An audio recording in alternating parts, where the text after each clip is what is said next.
Business of Property podcast. I'm Simon. I'm Stuart. We've been finding, buying and creating income from investment properties for over 20 years, and we talk every week about the reality of running property businesses. We'd really appreciate it if you could leave us a rating or review in your podcast player of choice. That's our one ask for today. Now, this week, we are revisiting the topic that we introduced in episode 198. So it's a few weeks back now. And I have been trying to convince Stuart to talk about this for the last few weeks, at least, maybe. And he has claimed that it has been too traumatic for it to be a topic of recording. So we shall see if Stuart can get through this episode without being reduced to tears. Can I just say that is true? That it has been traumatic. It was a very traumatic experience, which we will delve into, but I wasn't telling fibs. It was painful. So we are recording video again for this episode. Hopefully this won't be a mistake. And hopefully you won't get to witness Stuart reduced to tears, but you can watch and see the real anguish on his face as we get further into this episode. Not nice. He's not. It's like a cat and a mouse here, and I'm not the cat. I'm just going to say that now. Well, I might just point out it was not my idea to record video. So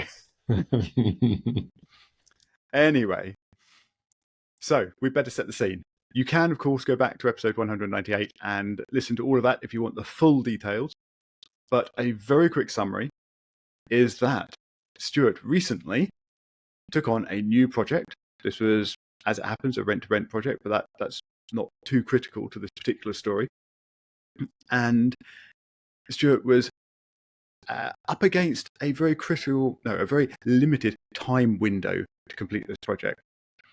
And he took possession of the property at a point and had tenants booked to move in just a few weeks later. I think it was about 3 weeks in total. And when we last spoke about this project, you had, I think, a week, maybe a week and a half left of that time window. And you had just popped down to this property, which is only 4 hours drive away. And you'd been working out what builders were going to do, working out what tradespeople needed to still complete, working out furniture you needed, visiting shops to actually buy things to put into this property, and sorting out utilities and all sorts of other bits and pieces that were not ready yet for a property that tenants were going to be moving into in a week and a half. So, at the end of that episode, you had a plan in place. You were feeling confident. You had everything scheduled and lined up so that it would all fit and work and be delivered on time. Did that happen? Well, we can just make this a really short episode and say it didn't work out. It didn't work out the way we planned. I was well over optimistic. Although I had good reason to be, because I have existing relationships with all of the people that I'd made arrangements with. And just to further clarify, essentially in this property, and rent to rent, the reason that is slightly important is just because with rent to rent, you're obviously paying the landlord. Well, you could be paying a mortgage, but you're paying the landlord from a certain date and getting rents in. So you want the rents in as quickly as possible to mitigate and negate the landlord payments. But essentially, the previous tenants that were before my contract took over were leaving the property, or more correctly, I should say that the contract, the tenancy agreements had ended on the August the 17th, and we were taking over the property from the 1st of September and had tenants to move in on that date.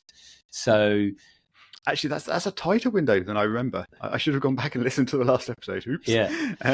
That's really, really very, very short window. We did manage to sort of circumvent some of the stuff. So again, I'm not going to go into detail. Listen to episode 198. But we did paint all of the house inside with feature walls, etc. And we did get started on that a few days before the 17th. Am I allowed to say that officially? I just have. But we did. And what we then needed to arrange. So we had essentially 1 week where I needed to finish off the painting and decorating, get all waste removed, of which there was a lot. We had to get new furniture in all of the rooms. So all of the rooms pretty much needed beds, side tables, wardrobes.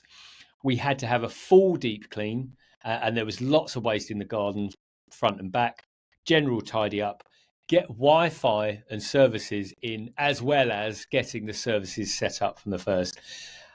Unfortunately, when you try and do all of that in 1 week, and we had a number of things happening on the same days, when one domino goes, they all collapse, as we all know, anyone that's played with dominoes.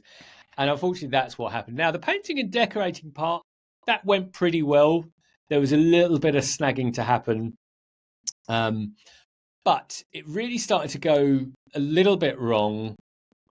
Well, I tell you what it was. The first thing that went wrong was that on the day that the furniture was due to be delivered, I had a phone call to say that there was no furniture in the house when it was due to be delivered, and also that a lot of the waste that was expecting to be removed. Now, this was, I think, the day before the tenants were due to move in, and that a lot of the waste hadn't been removed.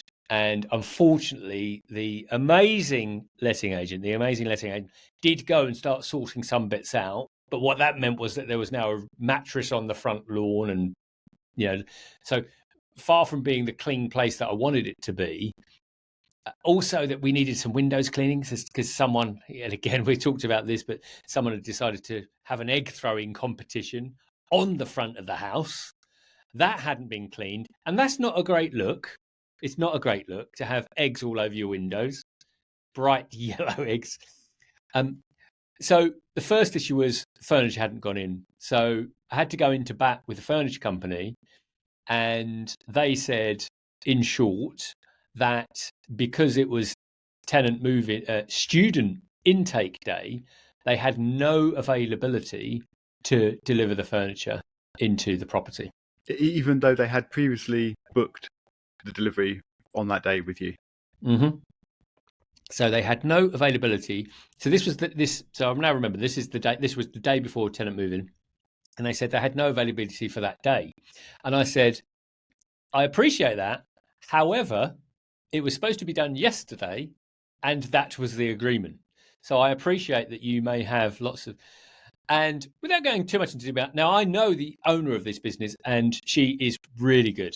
This wasn't I wasn't having the conversation with the owner, but I did say to the person, and again, they were all very helpful, and it was all very respectful. So I'm certainly don't want to be negative about anyone. It was just you have to remember, this is the most pressurized day in the area because you've got, let's say conservatively, well, I know that there's around 15,000 students in the area. Obviously, not all of those are, a lot of those are going to be in halls, but you've got several thousand. And I'm confident with that number. You've got several thousand moving into houses in one day, and lots of people want furniture. Lots of people want them built. Anyway, so I said to the lady, look, can I just speak with the owner? And she said, look, you can, but you're going to get the same information.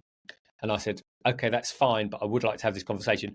The long story short on this one is I did have a conversation with the owner, and because she's amazing and because they knew that they needed to rectify it, she said, that's fine. I will get the delivery to happen this afternoon. Okay, so that was that problem down. I then had to get the waste company back out. This is still the day before, to do what they needed to do. And they said that they couldn't get into the house for various reasons. We had to do that. Also, I'd arranged for the house to be cleaned, and some of it had happened, some of it hadn't happened. Essentially, it was substandard. And the other little bit of context of this is that I was on holiday at the time in a holiday park in the UK, and on the following day, which was the day that the tenants were due to be there, was the day that we were leaving. So we were packing things up, and let's just say with 4 children, packing things up, moving away from coming back home from holiday is not a relaxing experience. It's quite a stressful experience for the parents involved, of which I am one. Oh, yes. Yes. The holiday stress. Holidays with children are really not holidays. So No. anyway, No, it's just different. But that's a different topic altogether. But on that day, my first phone call, I think we got around 8:15 in the morning to say from the letting agent, I've just walked into the property. Good news. Well, let's just say, actually, it wasn't a fun conversation, and I'm making a bit of light of it now because I have got over some of it. But essentially, it was your furniture's here. The only problem is none of it's built. So essentially, you have flat pack furniture in 5 rooms, and the tenants are due to move in. Looks at watch in 2.5 hours. Oh, and just we've got no one that can deal with this for you.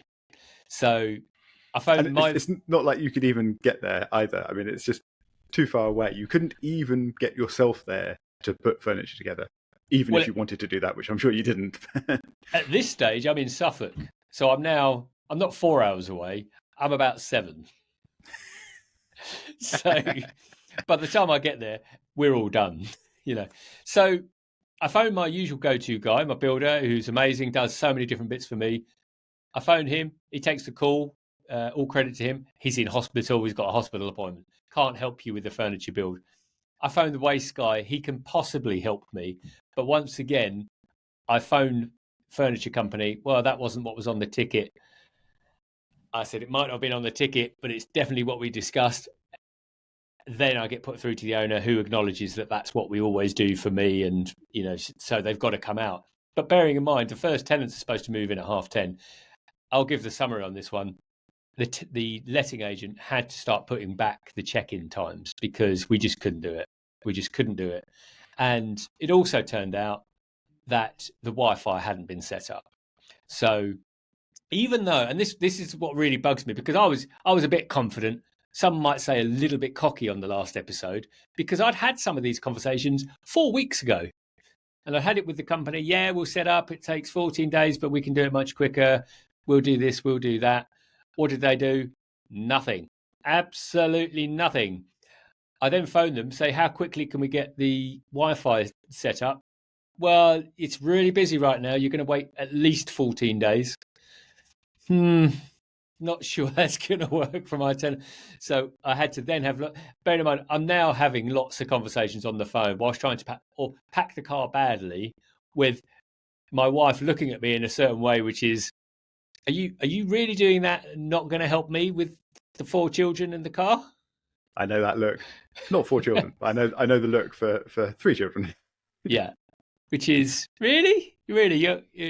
But in all seriousness, she knew what was going on, because I said I have a feeling things are going to. We had to, essentially what we did, we had to push 3 of the tenants back to later in the day, and unfortunately pushed 2 of the tenants back to the following week. Now, this is, in all seriousness, this is the worst part, and where I probably get a little bit more serious, and I'm not as happy with what we've done, because I knew that people had to move in on that day. They're ready to move in. They've got stuff to move in, and they're ready to go. But it got to a stage where I said, we can't move them in. If we're not ready and the rooms aren't ready, with the letting agent, we just agreed that it's an absolute crap show. I obviously want to use a different word, but it's an absolute crap show of a situation. But we're going to have to do that, and it's not ideal. And quite rightly, the agent was really, really angry about it. And I got it. But I just said, let's look across the portfolio.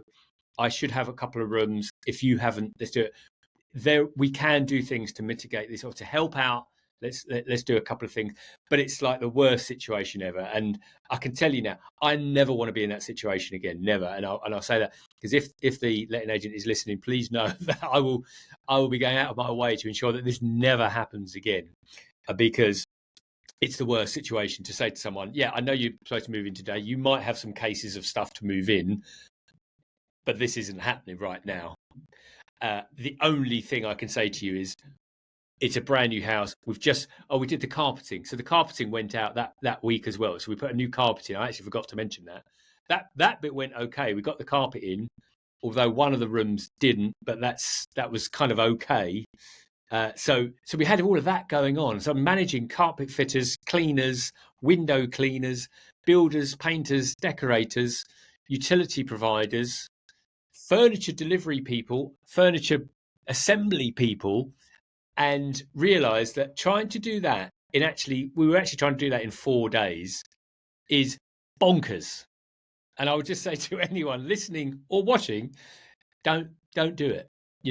Don't do that, because you might think it's feasible. And again, I'll just reiterate, I've got the relationship, so I know most of these people personally, so I can talk to them face to face. They know me, I know them. I've been doing this stuff in this area for several years.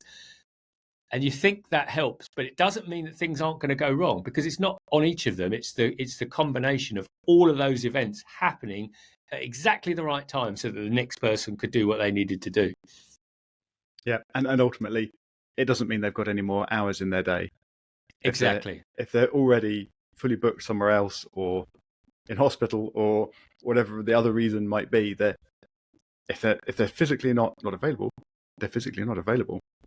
And yeah, it's crikey. I mean, there's a lot to fit in, and a lot to schedule, and a lot to get lined up. So, what did your would-be tenants end up doing? Did they take temporary rooms elsewhere from you? Were any of them able to stay where they were currently, or how did that actually work out from their point of view? Eventually, we were able to get, I think, 3 of them in late afternoon, which was, again, and to be really clear, that it wasn't good enough. It was far from ideal. And I just want to say that publicly, because I'm not happy about that. It's not a short anecdote, which I'm proud of. But we managed to get 3 of them in. So we only had to find 2 of them accommodation. And actually, the letting agent did, because they had a couple of nice places that were available at the time, little studios. So it wasn't a hardship necessarily, but obviously not what the tenants wanted to do at all. They didn't want to have to go to a place, but they were found nice accommodations. And I suppose in advance of this conversation, just reflecting on what I personally could and should have done differently was, first of all, just create a plan of sorts for this. I suppose, if we think about, what we talked about last week in terms of becoming a property investor or a business owner, as opposed to just a landlord of a property, if as a business owner and someone that is in business, we need to plan these things. If we don't plan them, they're not going to happen. Whereas, for me, it was very much back a fag packet, right? I know I've got the carpet fitters going on a Tuesday. We've got this. But had I actually just sat down and put it into even the most simplest of spreadsheets and just said, right, we're doing this on day X, it's going to take half a day. Okay, so actually we've lost that day. Don't try and put the painters and decorators in on the same day as the carpet fitters, because that doesn't seem right. Because if something goes wrong, what do the carpet fitters do? So if I'd have planned this out, I probably would have just planned a little bit. I would have planned a lot more time, even doubled the time, and just said, actually, rather than putting the tenants in on the 1st of September or whatever the date was, we'll put them in the following week. Okay, I'm going to have to bite the bullet on the revenue for that week. But what that does mean is I don't have to pay anybody off, and we've actually got the contingency that we need for those things to go wrong. And actually, let's prep for September the 1st. So, okay, Wi-Fi should be live, utilities should be live, all of that should be live, and then we get to check all that out on the first day. And then whatever's wrong, any snagging that needs to be done, when we find out that none of the wardrobes have been built, that we can actually get people in to rectify it. And rather than saying you have to come and rectify that right now, which, to be fair, is what they did, but given a work environment, because these mistakes will happen, and they're just mistakes. No one did anything badly on this intentionally. I'm confident of that.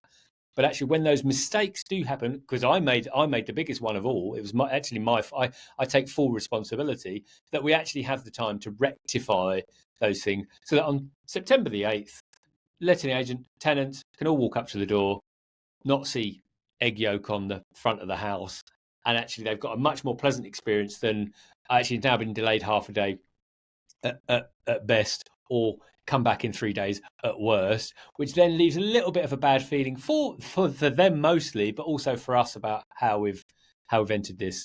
But the little addendum is that I did drive down to Plymouth the following week to give everyone donuts. Now, I don't know if that makes up for all of the the hardships that everyone had to go through to make this happen, but I just felt it put a little nice spin on what wasn't a particularly nice situation. Yeah, I think donuts were, I'm sure, very well appreciated. But yes, I suspect, as you were, some people were probably a little traumatized, regardless of the donuts. I have one little thread that I'd just like to tidy up. So you've got carpet people and painters that largely went to plan. You've got waste removal and cleaners that didn't quite go according to plan. You've got furniture delivery and assembly, which went quite badly not to plan. And then, of course, you've got utilities in the sense of broadband provision, internet connection for people. And you said that wasn't there on, I think, the day before moving in. And while these other people, these other suppliers, they're smaller suppliers, you can talk to the owner of the business and things, and you have a bit of a relationship there. But broadband providers, you're not going to get that, I don't think. So what happened there? So we found a company. So essentially the end provider is Virgin, but I deal with a third-party company that themselves deal with an intermediary. So someone in between Virgin and the company I deal with. May I just say, this sounds like a really simple, clear arrangement. Usually it is for me. But they could find another company that, rather than waiting 2 weeks, could get a router there in 48 hours. And although the service wouldn't have been set up, they could basically patch in through the router to get a free service of sorts, but not like 100 megabit service. It would just be a real, like the free BT that you can get outside sometimes. So, it's probably not as, you're probably better off using mobile, I'd imagine. And to be fair, that's probably what the tenants did, because it's more around watching TV and using your laptop or whatever. So yeah, good thread to follow up on, and I'm glad to have closed that one out. But essentially, is the full broadband now in? Yes.